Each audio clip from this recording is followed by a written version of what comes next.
very beautiful. There's mountains. There's mountains. There's very bright light. Clear sky. And what do the mountains look like? They're very steep and they're very pointed. Very steep and pointed. Mm-hmm. Does this remind you of any place you've seen, either in person or in television? It reminds me of the Himalayas. Well, the Himalayas. I want you to look down now. Do you have a body? Yeah, I have a body. Okay, what do you see? When I look down on my body, it's like I see, it's like it's not like I'm clothed in skin. It's not, cloth like we know. It's not cloth. No, it's more of a skin. A skin. Mm-hmm. And what is this? What kind of skin is this? Animal skin. I don't know exactly. You're wearing this skin, or it's your skin? No, it's I'm wearing this skin. Okay. What is It's like a cover. I mean, there's clothes underneath it, but that's what I see. What is the temperature? It's I'd say it's in the 50s. In the 50s. Okay. Are you wearing anything on your feet? They're also made out of skin.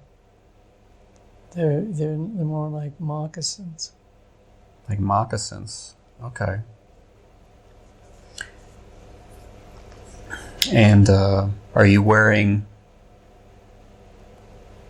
Tell me about what you're wearing underneath this skin. Oh, that's cloth. It's cloth. It's really well woven material. It's not very. It's more kind of like a very light tan, or it's not white, but it's very light tan. And does your clothing represent any type of purpose or function where you live, or does everyone have the same clothing? Everybody has something similar. There's a little bit of difference, but mostly it's the same. And I see ahead of me a building, and it's almost like monks, like meditating. And there's candles inside and incense inside. And there's deep chanting. Are you visiting, or are you one of these monks? I'm one of them. And is your body male or female? It's male. And is this group mixed, or is it all male or female? All male. Okay. And what color clothing are they wearing? We're all wearing the same clothing. And what do these people look like? They're Asian type of. Asian as in South Asian, like Indian, or East Asian, like Chinese? Chinese. Okay. And do they have hair on their heads? Yes. Okay. No, none of them are shaved. Yeah, they're shaved heads. Shaved heads. Okay. And they're chanting. What are they chanting? They're chanting. They're chanting devotional songs to a very. It's not what you call Buddha, but it's something similar to a Buddha. Is this a religion Yes. that is around still today, or is it just in that life? It is around, but you can't find it. very easily. So this is who they're chanting to. How would you describe it? It's more to the divine being, not to any individual or any spiritual leader. It's to actually they're very well aware. They have a lot of ancient knowledge that really has been kept secret. They still exist, but you can't find them. They're a very secretive group of people. But they have ancient knowledge, and they're chanting to the source, or to what you call the creator. And their devotion is to the world, to the Mother Earth, and to all living creatures. They don't know the outside world. The world outside they don't know it. They see it in some ways. They glimpse it in their third eye, so to speak. But they have never met an outside human being. And you are just one of these monks, just like the rest? Yes. Or yes. Okay. And tell me what is some of this knowledge that you have? What are some of the fundamental principles? That all existence is equal. There's no separation except in one's what we call vision. But they see it and they feel it, that everything is one. There's nothing separate. We have great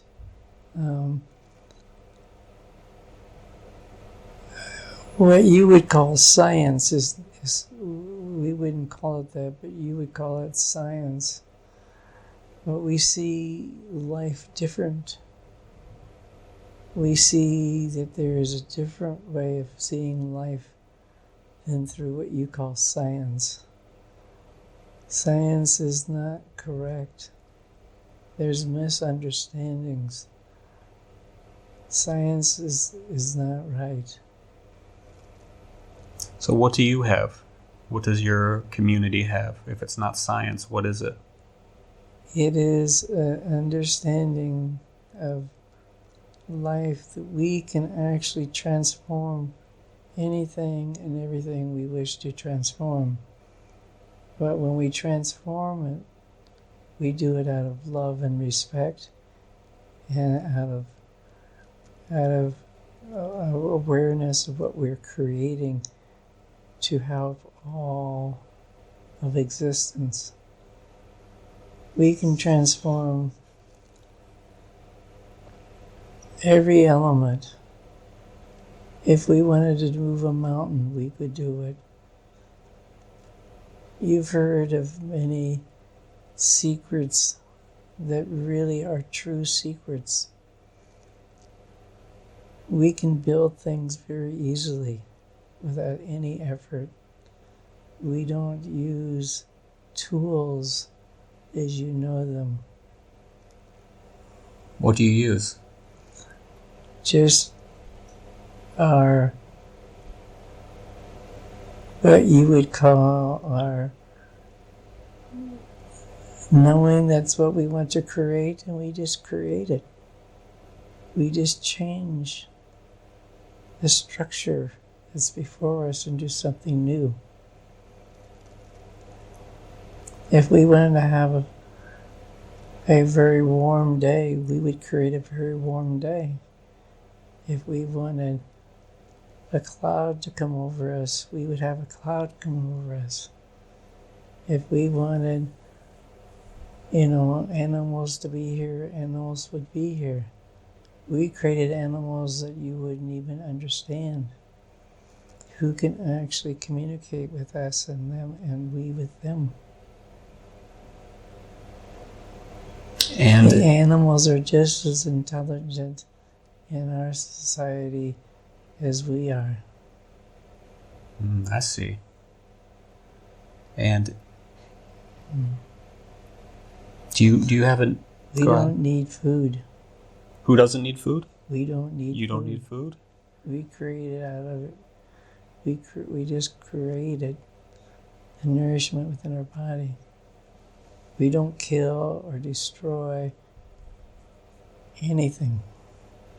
We just transform it. And if this area was in the country, in the life of Devon, where would it be? What country would it be? This area. It's high. It's in the Himalayas. Okay, somewhere in the Himalayas. Mm-hmm. Okay. And do you have a name for yourself, your community, or your spiritual practice? No. Do you have a name for the divine? No. So you kind of avoid labels. Labels are unnecessary. Language is unnecessary. We don't speak. We don't need to speak. We just communicate through our energy fields. Very good. And so do you even have a name in this life? No names. No. Okay. There's very few of us. How many are in your group? In using your numbering system, I would say probably 150. 150. Okay. And what type of numbering system do you have? It is totally different. We don't have the systems that you have. If you ever saw, it's a different system. We don't need a numbering system in a sense. What's there to count? Except to converse with like you. I see. Okay. And if this community is so different, tell me, how do you interact? What is it like in the way you interact with the others, the other monks? We interact by just being. We don't need words, we just communicate through our energy fields. We have respect for each other. We have love for each other. And we live many, many long years. Death is very rare. Very rare. But we don't need to die. We see the past, what you call the past, and the present and the future, all at once. That is hard perhaps to describe for your mind, but we don't need to what you call reincarnate. We already are in all those creations at once. So you already see yourself as connecting with oneness. This is true. So how long do people live in that life, or you can't even say? We don't even think of that way. You don't even think in terms of years. Years is nothing to us. Even the vegetation does not die. It does not. It just is. A tree is a tree. It never dies. It never gets old. This is very difficult, I'm sure, for other societies to understand. It's like each moment is a timeless moment. Each moment exists outside of time, or am I not understanding? you're understanding correctly. Okay.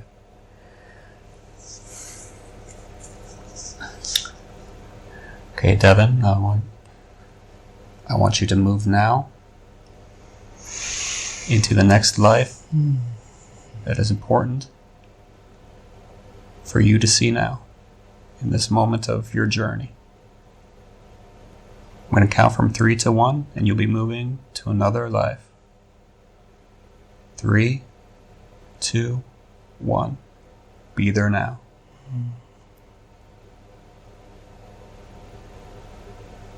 What do you see? I see a building. It's made out of brick. As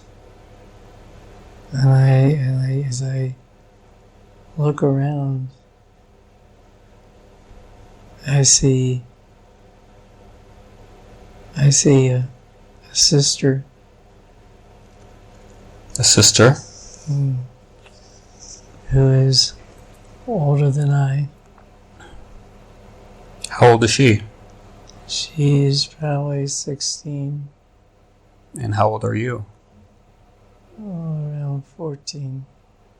Okay, 16 and 14. And what is this building? It's our home. Okay. And what does it look like? It's made out of brick. Mm-hmm. It's very small. It's out in the country. In the country? It's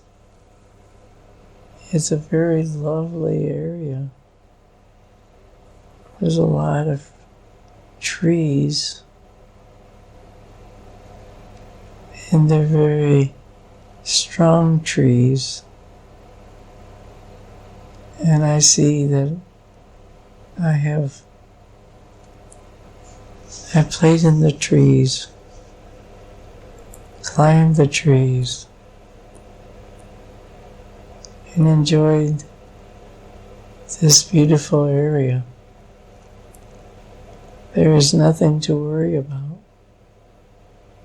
It's very peaceful. Nothing to worry about. So you're just in the moment, just enjoying life? Yeah. So what are you and your sister doing right now? Well, she is cooking, and I'm a little sad because one of my friends has disappeared, and don't know what happened. But it's a beautiful time. What time period is this?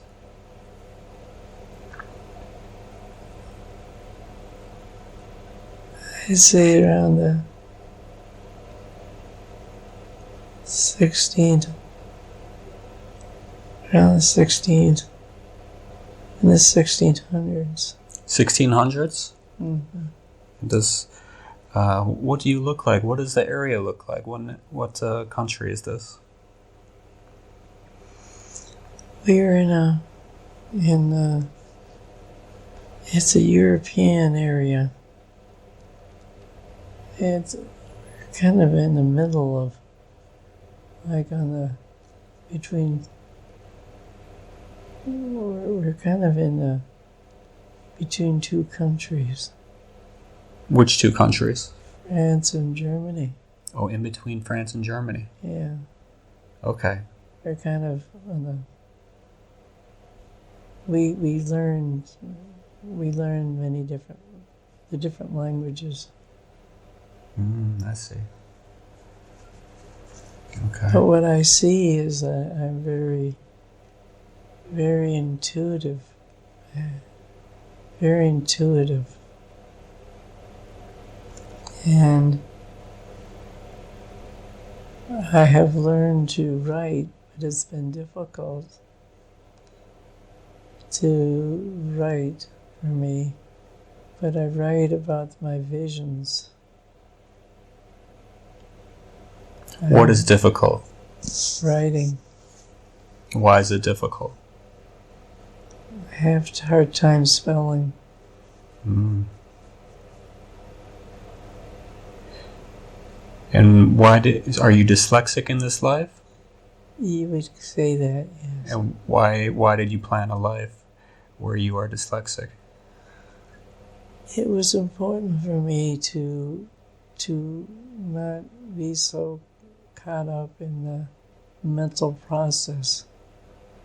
I see. And to use my third eye. It was to help humanity in that area to survive, actually. To survive. It was a difficult time. So, did you teach people how to use their intuition? No. What are you trying to say? They're not open to my intuition, but I could see things, and I could kind of warn people that they need to not do this, or you need to do that. But they trusted me. They trust you. Okay. They trust what I say to them. And I could see things. I could see things that are going to happen. So you're like you are a seer. Yeah. What do you see that's going to happen?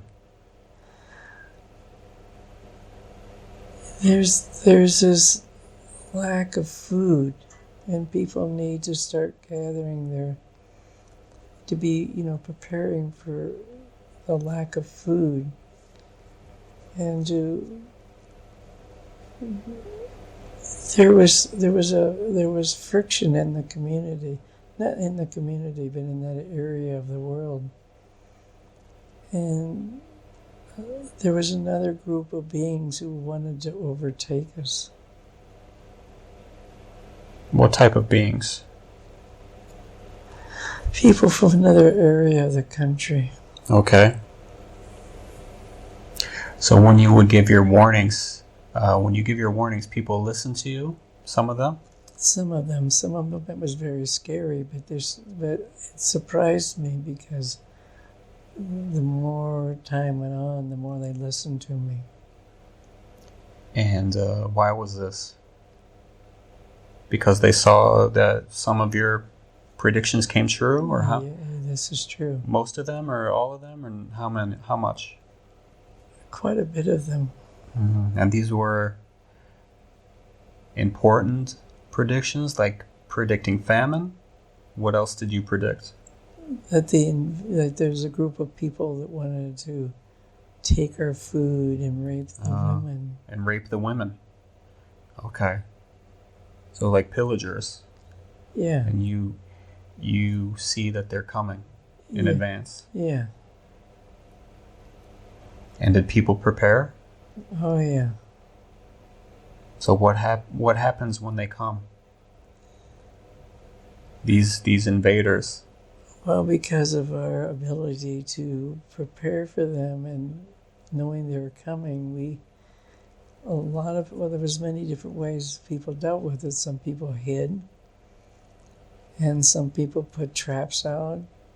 Some people, in a negative, not a negative way, but they resisted at their own cost, so to speak. They put their lives at stake. So some of them fight and die?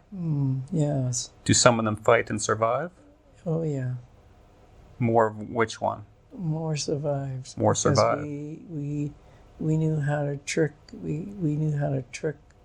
We knew how to trick the people. You develop strategies. Strategies to fight them. Yes. I see. Okay, so what happens? What's the outcome when these invaders arrive? Well, surprising to them, they had to run off. Oh, they run away. Mm-hmm. Oh, very good.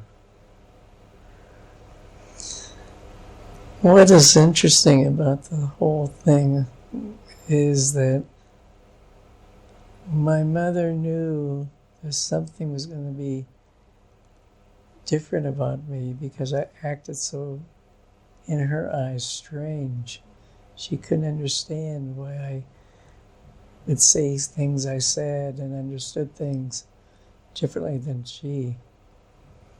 She was a very religious person, and I didn't see life in the way she saw it. So we had some conflicts. This sounds like this is planned. This situation in your life is planned.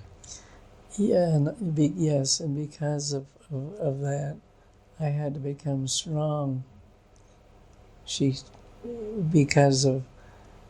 I had to be strong with her, and in doing that, I became a stronger person. At a very early age, I was very strong with the elders. That did not go over very well, but they accepted it after a while. I see. My father was a very ill man, and I could see that he wasn't going to live very long. And I gave him all the love I could. And he gave me a lot of advice that I used and how to be strong also, but in a different way. And what is the most important advice he gives you? To never doubt myself. Never doubt yourself. Very good. And he could see things too, but he never developed it like I did. He didn't have the support that I got from him. When he died, my mother remarried or married someone else. He was not as understanding. Sounds like a challenge. It was a big challenge. I finally had to leave.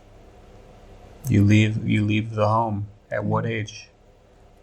I was about 14 or 15.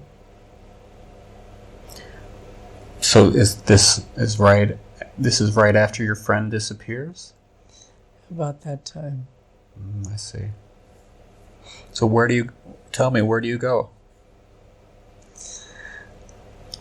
I built my own little place to live. It was kind of like what you would call kind of like a cave, or it was just for survival for a while. And was this near the same community or far away? No, it was near the community. People knew I was still there. Yeah. Are you there by yourself? Yes. How long do you stay there? When people started listening to me and believing what I was saying, believing what I said generally, they started accepting me. And they helped me rebuild my life.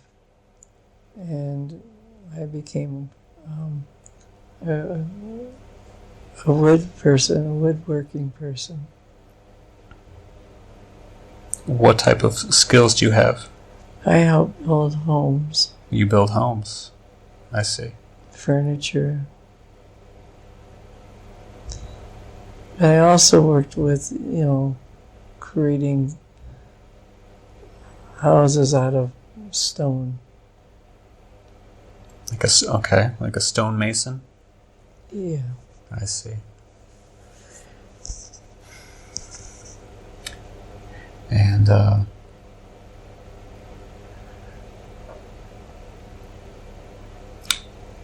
want you to move now to an important event later in this life. 3, 2, 1. Be there now. Another important event. What's happening? It's at my wedding. Oh, your wedding. Who are you marrying? This beautiful neighbor, woman, girl. And she's a seamstress. She's a seamstress? Mm-hmm. Mm-hmm. And how do you feel? Very happy. And how does she feel? Extremely happy. Really? Okay. And we could communicate very well together. And she also was very intuitive. Also very intuitive. Mm-hmm. Okay, I want you to look into the eyes of your wife and tell me, is this soul someone you recognize from the life of Devin or another life you've already seen in a session? Or is it not someone you know? It is someone I know. Who is this? It's the Doug, who is... It's Doug. Mm-hmm. Okay. It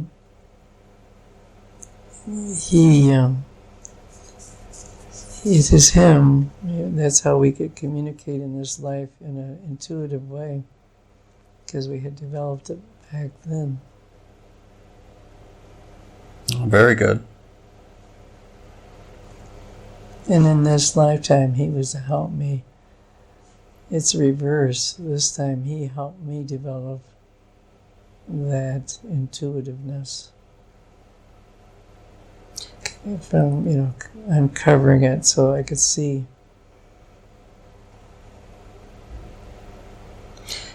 But the agreement was we knew we were going to be friends for a very short time, so everything had to happen very quickly, which was all we needed. The time we had was all we needed. I see. Okay. And who else is at your wedding? Is your family there? No, it was mostly friends. At this point, my mother had died also. She has died. And my stepfather really wasn't part of my life. I see. Okay.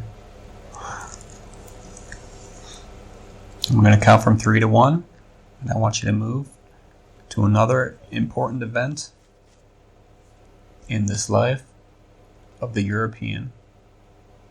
3, 2, 1. Be there now. What's happening? Well, my children are around me. How many do you have? There's 4.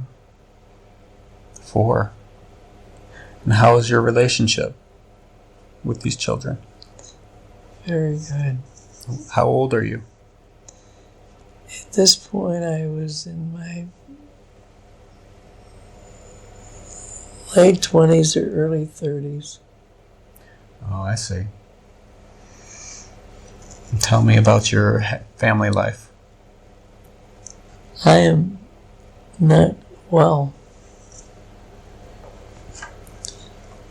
And You're not well? No. Okay. What's wrong with you? I'm sick. Oh. Very sick. And my wife has to take care of me and the children. Sounds very, very challenging. Very challenging, but the neighbors are very good. Okay, and what is the most important thing about this event, this time in your life, for you to see it? Just that you have this family, or? No, well, to see that I already knew what I was about, that my life was about to end. And I could see me transforming from that life. Oh, you could see yourself transforming. What do you see? I see that I was going into what a lot of people call heaven to re-educate myself or educate myself more so that I could come back in another life and continue my service to humanity. I described how I was going to die and who was going to greet me. Okay, I'm going to count from 3 to 1, and I want you to go to that point where you're being greeted, the actual experience of it. 3, 2, 1. Be there now. Who is this? Who is greeting you? It was a beautiful angel. An angel. But angels. Angels. But they weren't like having wings. They were like in very human form with light bodies, what I call, they were very beautiful light beings of light. And they greeted me with very, very much love and very much warmth and very welcoming me and thanked me for all I had done while I was on earth, and that they said that I had accomplished what I come to do in that life, and that they were going to show me some beautiful things for me to learn that I missed on this earth, and to prepare me for another lifetime, because I was eager to come back. What do you mean? What are they going to show you? They're going to show me some of the mistakes that I had made or misunderstandings. But they also showed me what I had learned. I just didn't understand how I saw life. Came easily to me compared to other beings who never really learned what I had learned in that life. To be very intuitive and to be very loving and to overcome the trauma in that area. Right, the trauma. Mm-hmm. Okay, so this is like a life review. Yes. Okay, I want you to move now to when you're meeting your counsel and planning your next life. 3, 2, 1, be there now. Your counsel is in front of you. Mm-hmm. Tell me what's happening. It's a very beautiful space that I'm in. There's beautiful beings of light. And what's interesting is you don't know their gender. It doesn't make any difference. They're there to greet me and and to help me with my next life. Okay. And what do they want you to learn in your next life? Or what do they want you to experience? They want me to experience how it is to really accept people as they are, and they're not to judge them, and really just be an observer. It's like I don't have to make any statements. It's mostly just listening and to be an observer of in the next life. And which life are you talking about? Tell me about this life you're planning for. Mm-hmm. What is this life? That life. Which one are you planning for? With the council. Okay, it is not the one that followed the life that we just mentioned. It has to do with the life that was just prior to this one. This is the French aristocrat or another life? Where I am now is in this council, and they've taken me to realizing that time is what do you call it? Right. It's not what we think of down here. Right. So okay, so just explain to me. So at this point, I'm in a life that's before the one that is now happening that you're a part of in this life. Devin's life. Yes. It's not this life, of Devin's life, but the one just prior to this life. Okay, tell me about this life. Mm-hmm. This, he was, he was very obnoxious person. I should say I was a very obnoxious person. And was not a very kind person. And the reason why that happened is I had to experience what it was like to be a not nice person and to see how that affected people.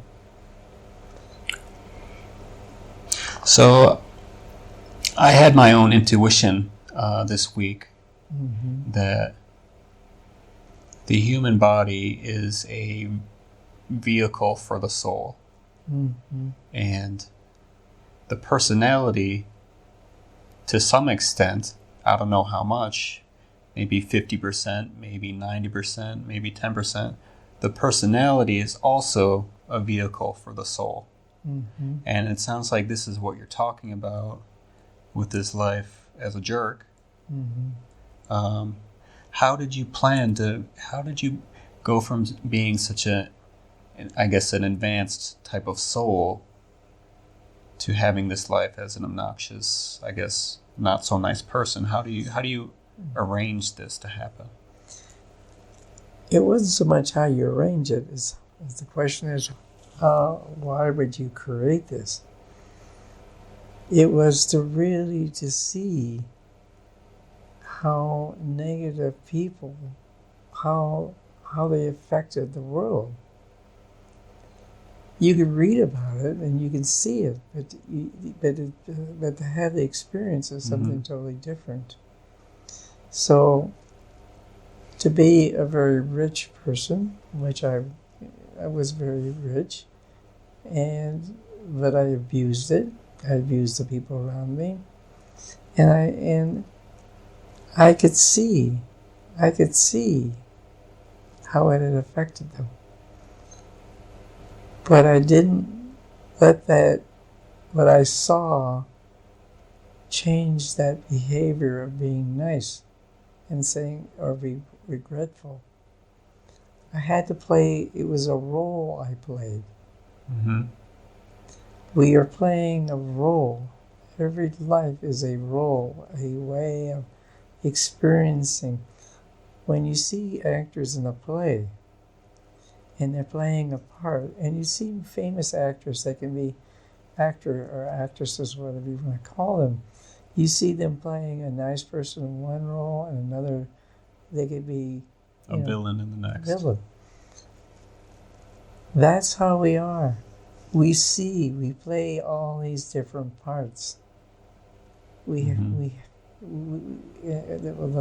how I see it. We play all these different parts to get a clear view. So when I came into this life, I knew how I became an observer again. And I can start to see again, but from a different perspective, how being not nice, what that causes it. And not only do that, but now it's coming to a point where I'm beginning to see life a little differently. Right. In the life of Devon, or the life of Devon. Okay. Because so what are you seeing differently? Mm-hmm. What I am seeing differently is that you don't know people, why people do what they do, unless you really seek a deeper level of understanding. Right. Don't, if a person's a jerk, there's a reason why they're a jerk. Don't condemn them for being a jerk. There's a reason. You send them love and compassion. It's very important. Okay, what I'm struggling with is yes. Okay, the life of where you were not a kind person, you were a rich person. Does this person have a name? What is the name of this person? Yeah, the person has a name. His name is Tom. Okay, Tom. So how does I just don't know how does the soul, after these, say, after the life of the psychic builder in Europe, how does that soul go into the life of Tom and start being cruel to people? Like, when this soul should have the wisdom within it, or the energy to know to be more compassionate. How does that? You say Tom is playing a role. Mm-hmm. I'm just trying to understand, why would he behave in that way, where he's being mean to people, mm-hmm. when that soul has had so many experiences that had made it grow, mm-hmm. and to be compassionate, mm-hmm. kind yes. soul. How does that work? Okay. Well, there is many life. There was several lives. Or I shouldn't say several, but there was a couple lifetimes in between, 2 or 3 lifetimes between those two. Mm-hmm. Okay. So just that I wanted to mention. So it's almost like, I know it's difficult to understand, but somehow I felt like I needed to see, remember when I was this very intuitive being, and people would come and rob us and try to rape the women. Rob you, yes. And rape the women. Yes. I needed to know, what did they get out of that? I see. Why did they do that? You wanted both sides. I needed both sides. Okay. The other thing I should mention to you is Thomas. He had people around him who thought just like he did. So they reinforced each other. That reinforced each other, but then he was seeing at a very deep level, in a soul level, he was seeing why people did what they did. Because when you have friends around you, you become, and you start talking and experiencing and noticing why people are doing what they're doing. So you got a bigger picture than you would otherwise. It sounds like you didn't only want to see the life, like to be a life like a pillager, the robber, but you also wanted to see what it's like to be part of a group of people who are not nice or, the negative side of humanity. So bringing into Devin's life, this life here, it has come to him, you can't judge people by their actions only. There's a reason why they're doing what they're doing. They're wanting something. They're wanting love and respect and compassion.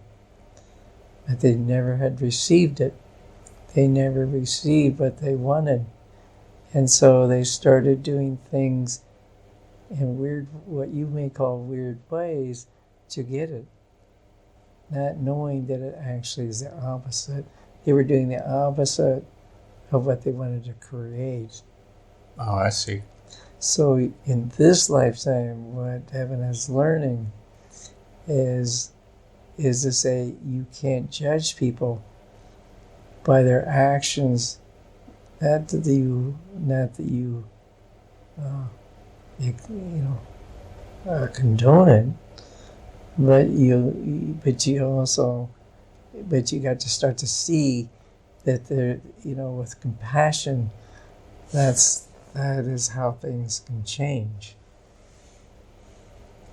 By beating someone up, they're not going to be, they're not going to change their. It's not going to change anything except make things more miserable. But if you give love, that changes things. Right. But again, that doesn't mean that you accept people's, you allow people to hurt people. And you start to present it, to present their life, to present yourself in their life in a different way.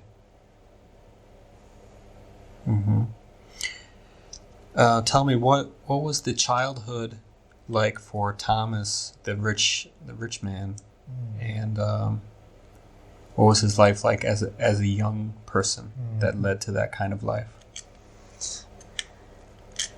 Well, he just adopted the culture around him. His parents, his grandparents, his uncles, where, they just said, well, this is how life is. Take advantage of everybody and everything. So just surrounded by very selfish people.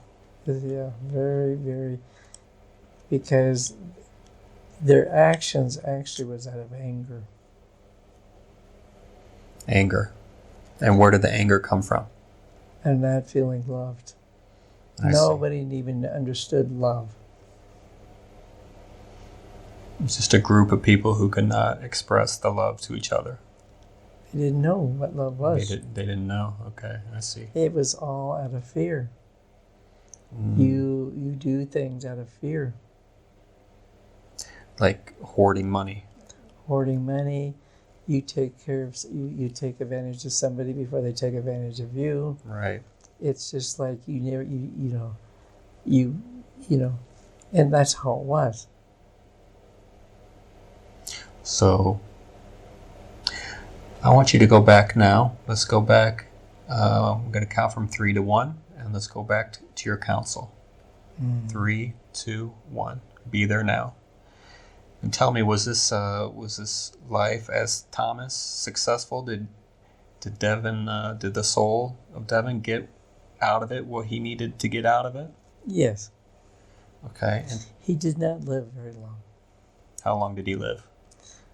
He lived to late 20s. And did he leave because he was finished with his life plan? Yes, because he didn't want to create more havoc than what he had already created, and he also knew he had to repay some. He had to then pay off the debts of what he. He didn't want to accumulate more karmic debt. That's right. He already created a lot, but also remember that the people involved in this also had made some agreements. They signed up for it. They signed up for it. So this karmic thing isn't quite like everybody assumes it is. Right.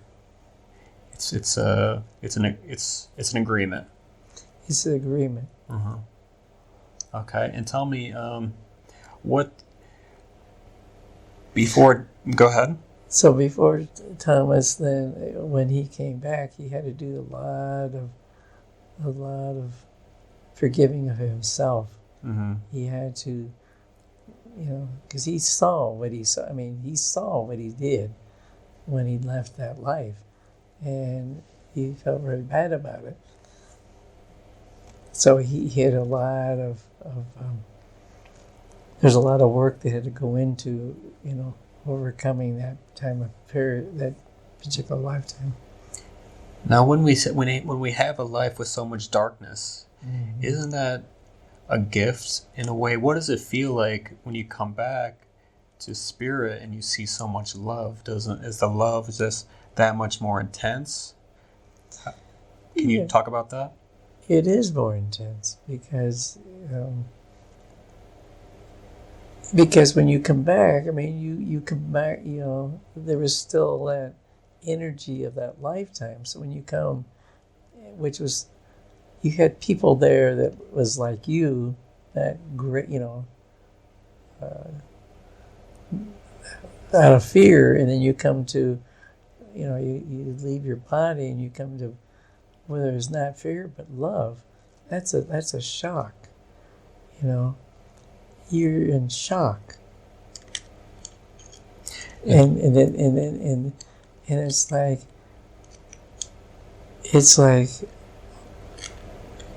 oh my God, and do I deserve this beautiful love that I've been receiving? Right. And receiving it is very,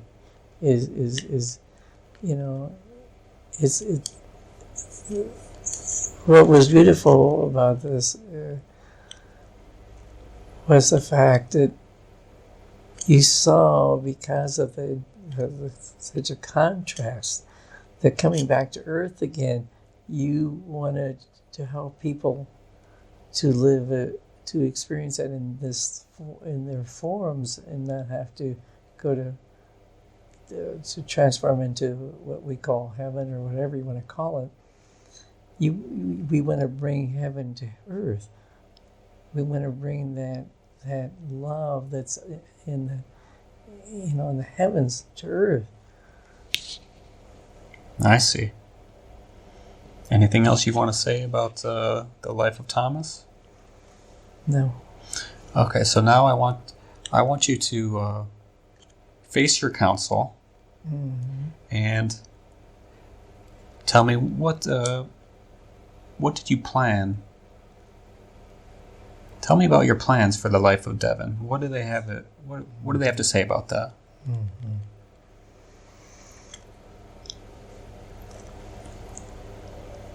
He started this life by observing. He did not get caught up in the dramas of his community. He was what he sometimes called himself, very naive, very innocent. But sometimes he was surprised why people did what they did. But he was aware that he had a different way of seeing life than others. But he didn't know what that meant, didn't understand. Why did he see life differently? But his main Continue. but his main thing here, after a while of being here, and then learning through many different teachers, what we call spiritual teachers, he started to see that what his society that he grew up in didn't understand life in the highest way. And as he continued to study with his teachers, and even now going beyond them, he is seeing that love and fear is something that people have to choose. And most people are in fear. They're not in love with themselves. They're fearful of making mistakes, fear of being abandoned, fearing being judged, all these things. But they're missing, fear of not being good enough, or rich enough, or famous enough, or whatever. It's different, in different ways that fear presents itself. But what he is discovering is he is here to help people to move away from fear and to help people to see the love within themselves. It isn't from outside themselves. It's a love within themselves that needs to be acknowledged. Everybody wants to go out and find love. But really, the true, deep love was inside themselves. And he is seeing now that aspect of life, existence. So his goal is to help people to begin to love and respect and see their own preciousness.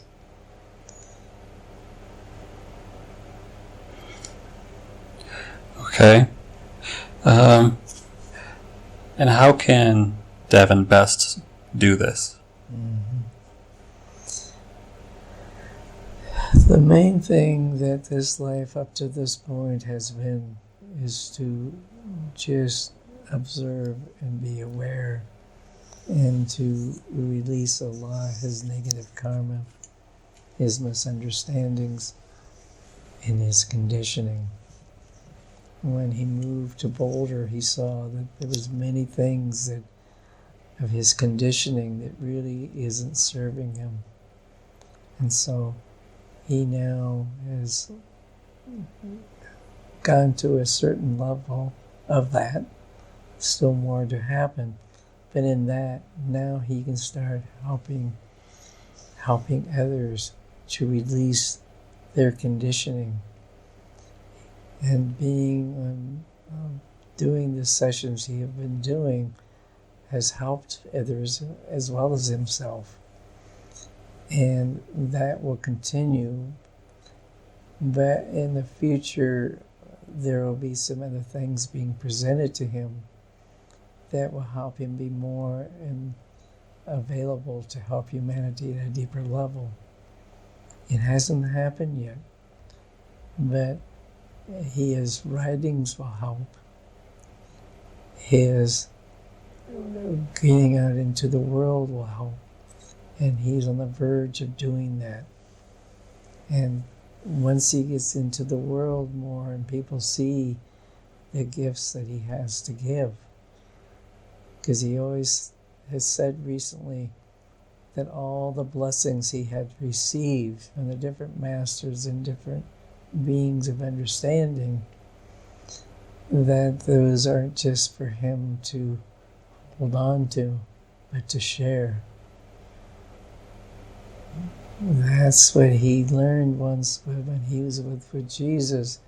Jesus shared his understandings, but he didn't share them in a way that would weaken people, but actually he learned from Jesus that you share things that actually empowered people. And that is what he is about to embark upon. What do you mean when he was with Jesus? Is that what you said? Yes. Can you explain that? He was around. He was not one of the inner circles, but he had met Jesus on several occasions and heard many of Jesus's lectures. They were very, very loving. He spoke in such loving ways. He could be strong. He could be very strong. But his strength was always out of love. His strength was not out of ego. It was out of love. Most people, when they're strong, they're doing it from their ego. But and out of fear sometimes. But Jesus didn't come out of fear. He came out of love. Very unique being. Very, very unique.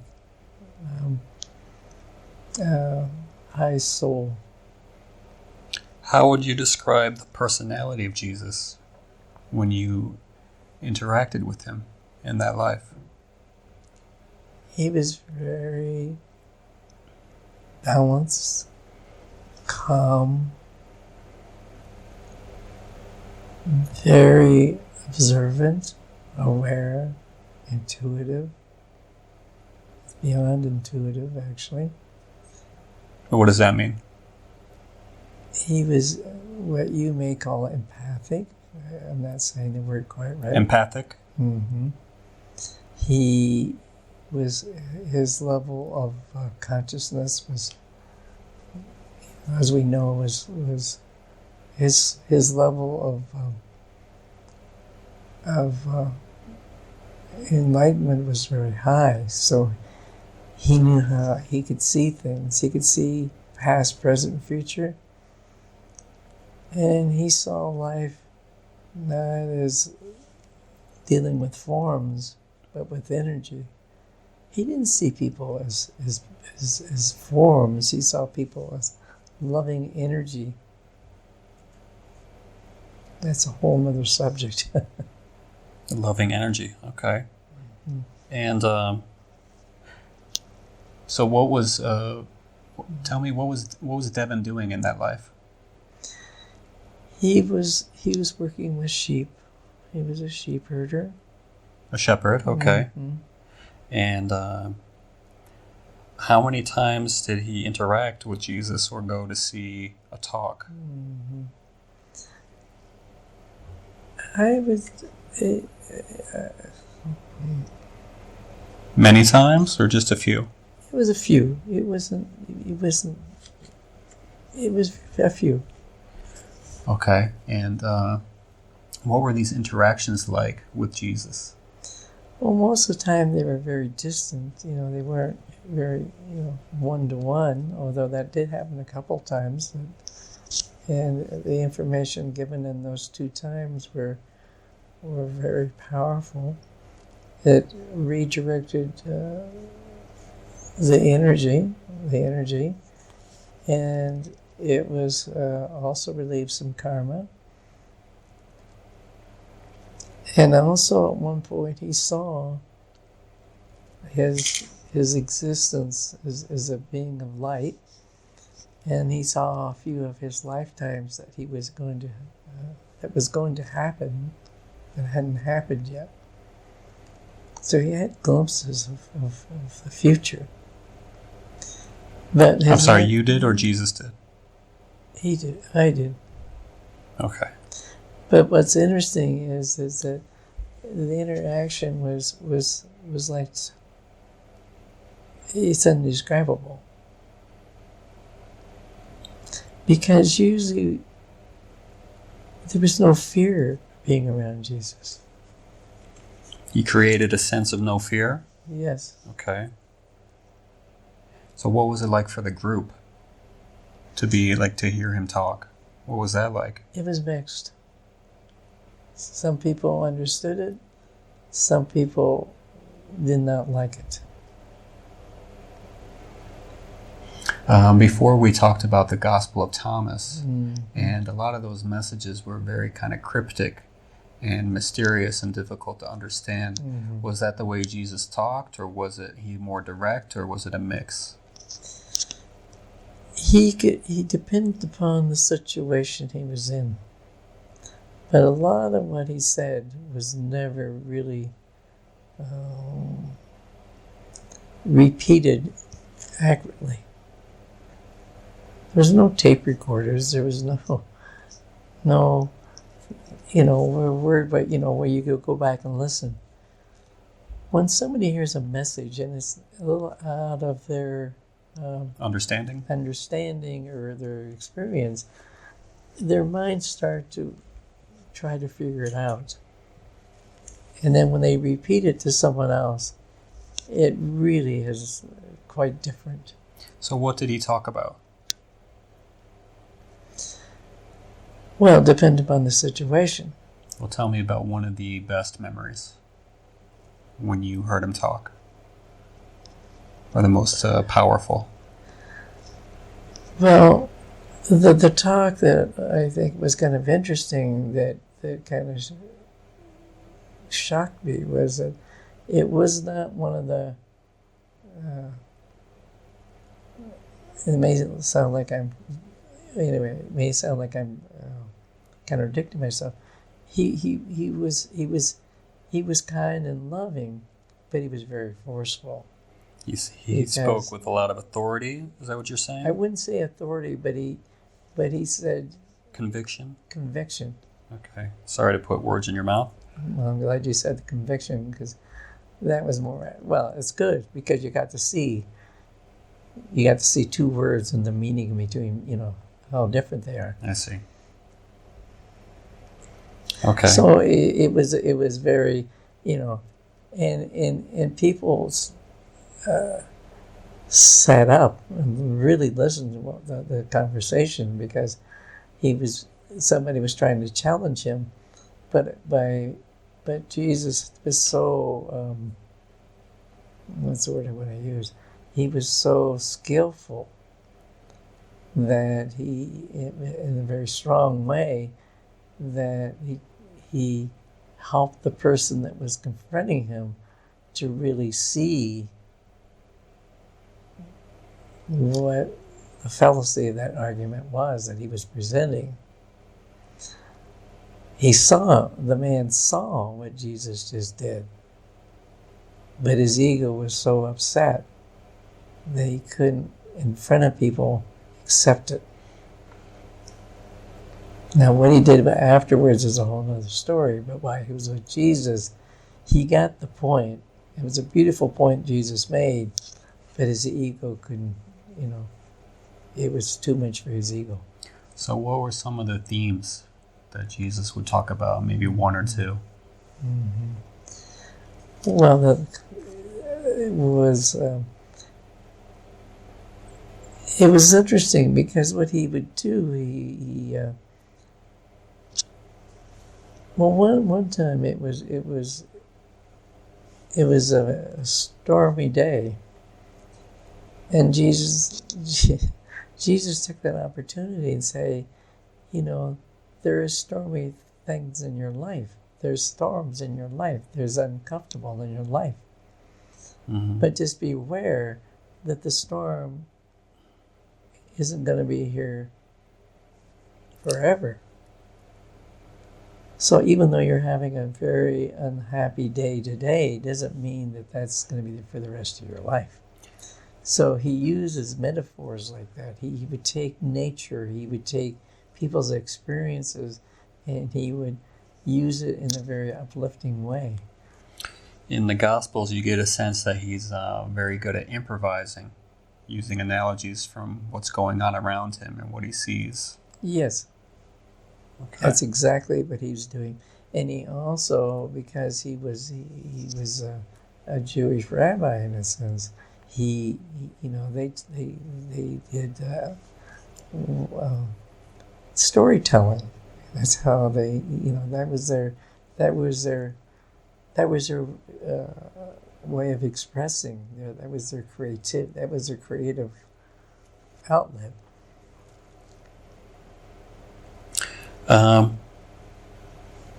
Were his students mostly men, or was it a mix of both women and men? Mixed. Mixed. Okay, that's what I thought. Was Mary Magdalene also a teacher, or was she one of his students, or how would you describe that? At the beginning, she was a very eager person to learn because she understood what Jesus was doing. She later became a very influential teacher, and that was very important to have a female teacher. But they couldn't do it in that area, of course. It was after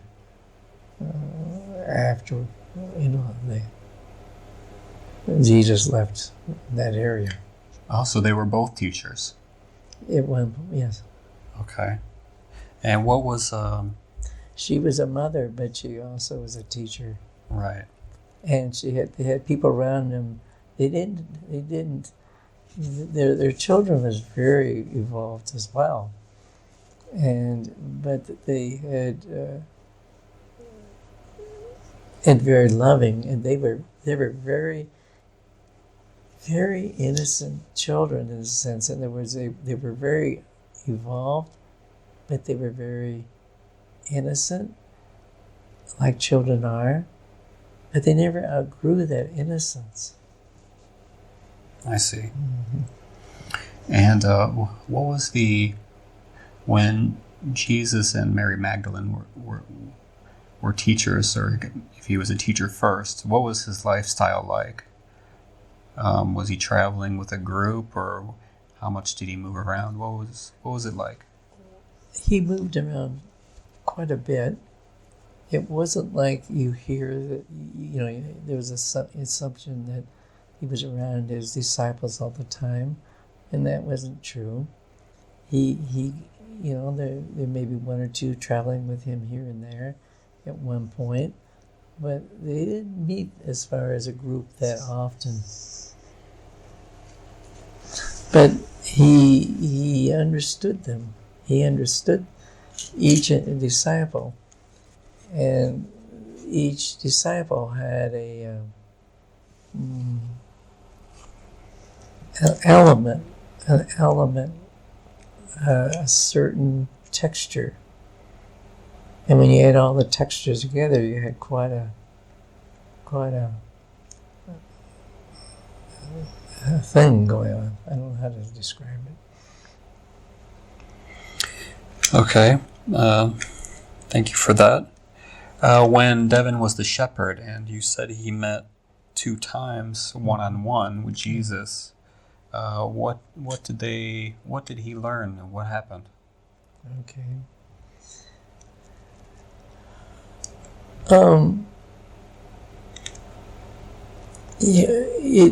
As I said, that it was profound. It changed the direction that Devin was going on. It opened up his heart. It wasn't really what was being said as much as the energy that Jesus was giving out. Almost like a tuning fork of how to be, how to exist? That would be a good way of putting it. It's Okay. like, that would be a very good way of putting it. It's like he balanced Devin's energy. Just Just like an example of energy of how to live. Mm-hmm. Okay. He was very kind. Very kind. Very kind. He didn't have to. It was just. It's a, you really can't describe it. Who were his main enemies? Were they the elite of the Jewish priest class or rabbi class, or however you would describe it? How did he deal with them? Did he have many enemies? Yeah. Those in power, or I would. Well, let's put it this way. I would, because he was speaking in such a different way. It was almost like they're living out of survival and fear. And he comes along and does not, he puts out that energy that's totally different than that. It confused the people, some of the people. But those who were really ready to move to another level of understanding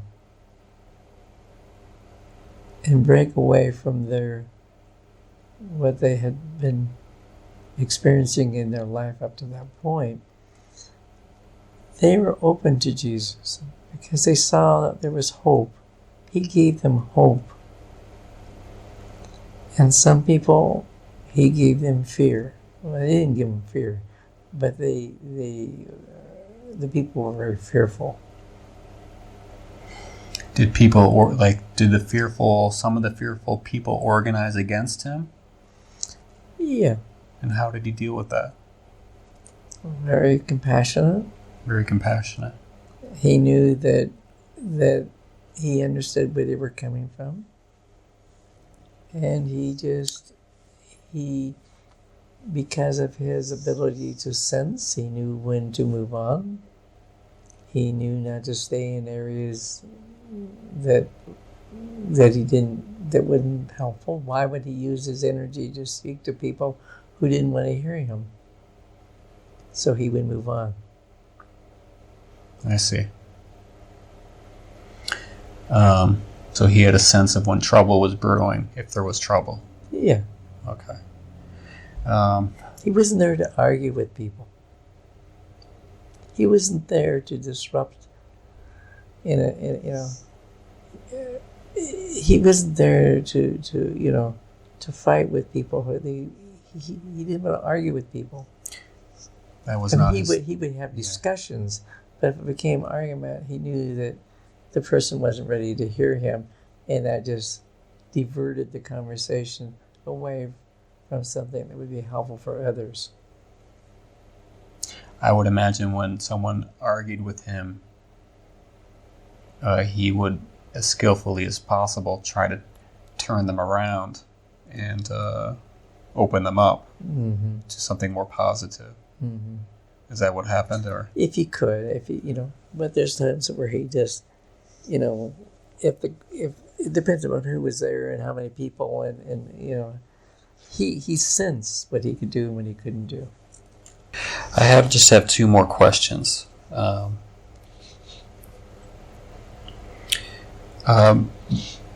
you tell me about in the life of the Himalayan monk? Was this time period before Buddha's time, which is about 2,500 years ago, more or less, or was it after? Before. How much before? How much longer before? Like, what time was this? Well, time wasn't really something that we dealt with, because we were in different... Right. And remember, we lived in a long period of time. I see. We didn't go through... let's say the time of birth for Devin in that life. Mm-hmm.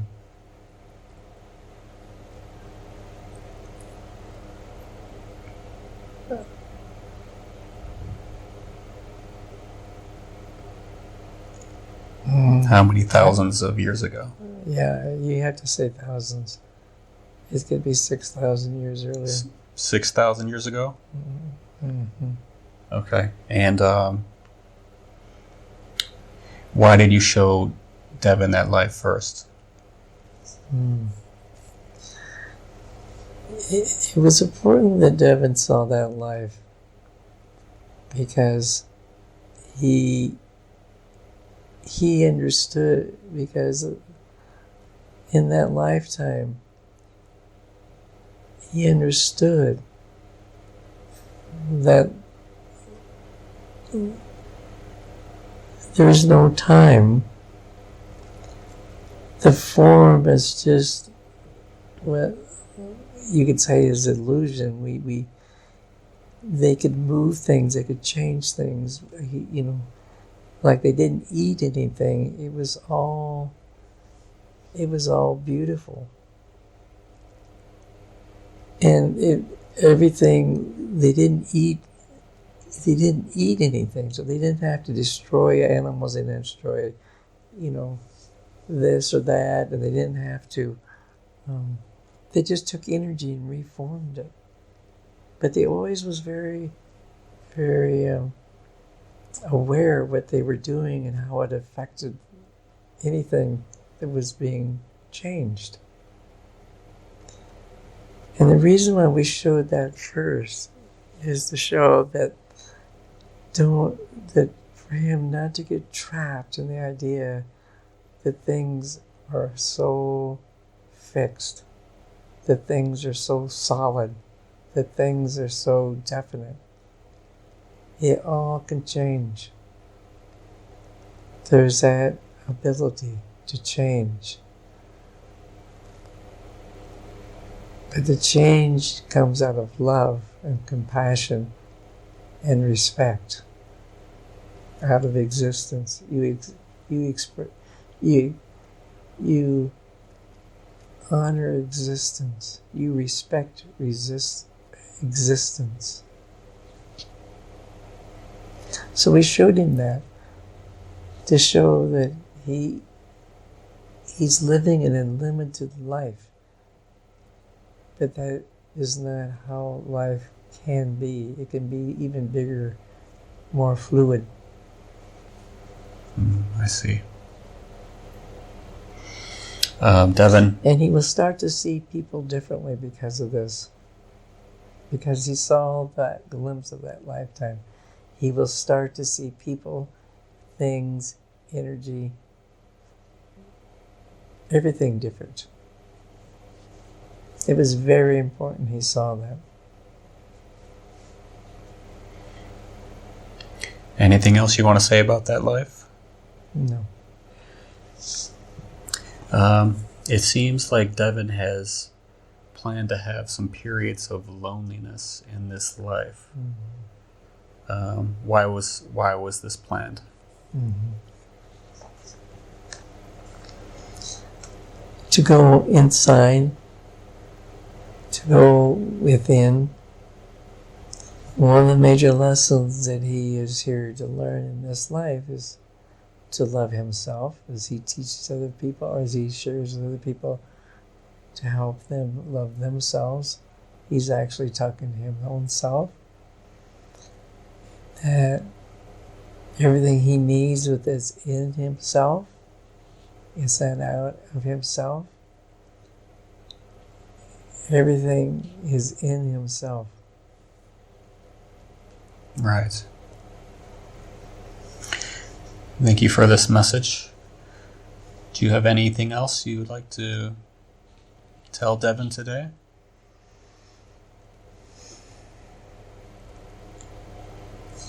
This session was extremely important for him because it showed different aspects of himself that needed to be seen at this time in his life.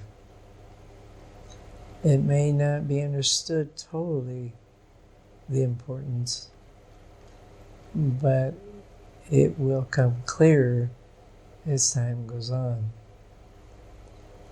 it will take time to digest what he's said. He also understands that he may not believe what he has said, what he saw. But a lot of this will prove itself to be valid as time goes on. It's okay for him to discount it at this point.